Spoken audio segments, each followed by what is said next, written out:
The winner is, le gagnant est Hôtel Le Place d'Armes, Luxembourg.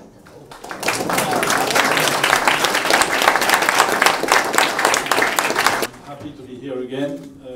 I came here when I was GM 2 years ago for the Hotel Bar. And now Jean-Grégoire is taking over for 6 months now. So I'm now working on another project in Luxembourg. Maybe in a few years we'll be with you again for the other hotel. Yeah, that's called Villa Petrus. It's always a pleasure to be here. Thanks to you and to Sophie for organizing this.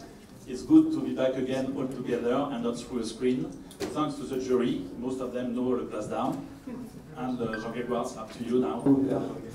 Moi, personnellement, je voulais remercier aussi l'organisation de ce prix villégiature qui, comme disaient beaucoup, est un prix qui est vraiment quelque chose de reconnu dans le monde de l'hôtellerie de qualité. Donc de recevoir ce prix 6 mois après mes débuts, j'y ai pas énormément contribué, mais j'accepte volontiers cet honneur.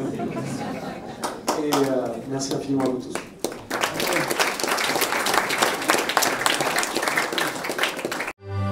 Quels sont les 3 critères essentiels pour qu'un hôtel de charme ait du succès sur le long terme?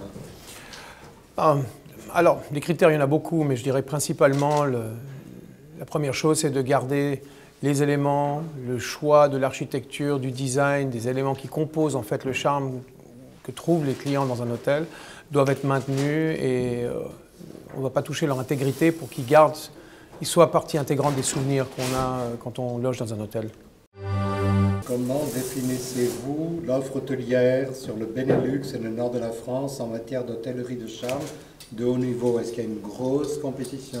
De plus en plus, on trouve des petits hôtels, boutiques hôtels qui jonchent en fait le nord de la France et le Benelux.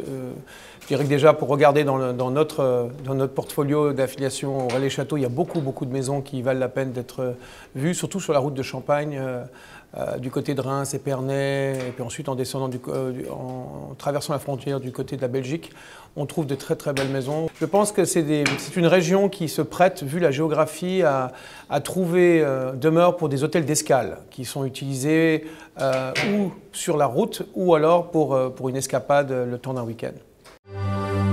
Donc ce n'est plus un secret pour personne que l'hôtel Place d'Armes a de nouveaux projets pour 2022-2023. C'est exact, mon cher Mario. Nous avons l'ouverture de la Villa Petrus, qui va être un autre petit bijou au centre-ville du Luxembourg. 22 chambres, certainement un restaurant gastronomique et naturellement énormément d'histoires férues dans une maison du XVIIIe siècle qui a été propriété d'une grande famille luxembourgeoise et à qui on va redonner tout le sens, surtout au centre-ville où on a besoin de faire vivre des espaces uniques dans une ville férue d'histoire. Je dirais que la Petrus aura, pour différence avec le Place d'Armes, un parc de 2 hectares qui donne sur la vallée de la Petrus, qui lui a donné automatiquement son nom, outre en fait la connotation qu'on peut avoir avec le vin.